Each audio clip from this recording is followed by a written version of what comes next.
Phishing, hacking, phreaking, 419 scams, whatever you call it, cybercrime is on the rise in Ivory Coast. This man would only be filmed anonymously, and though he no longer breaks the law, he used to cheat people out of money by striking up fake relationships over the internet. He started when he was just 16 years old. What works the best is what we call love. You make yourself a man or a woman who is looking for love. Then you start chatting and exchange photos. After that comes what we call the tax. You say, okay, I want to come back to France, but I have some debts.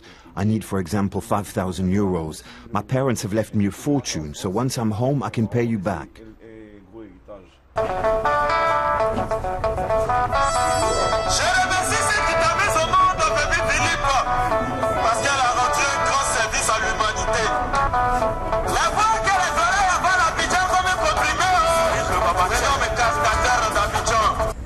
It's not hard to find cybercriminals in Abidjan. Ivorian artists have written songs about them. In this one, naming their virtual identities.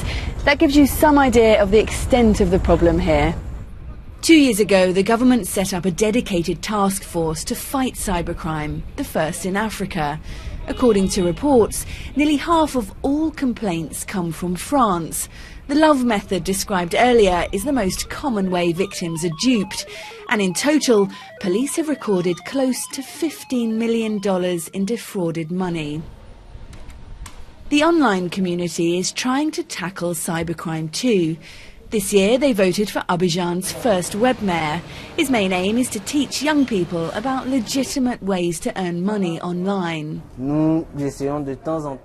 Sometimes we try to meet them in the workplaces, generally in the cybercafes, in order to sensitize them to quit the darkness in which they are destroying the image of our country, to come to the light, to adopt new web activities so they contribute to the rising of our country. Close to 100 cybercriminals were arrested last year.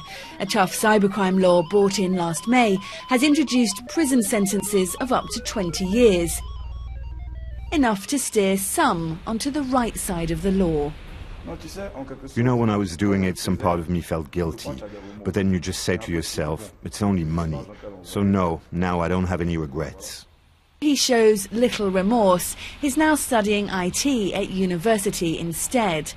Ivory Coast has set up partnerships with law enforcement agencies in Europe, the FBI in the US, as well as other African countries.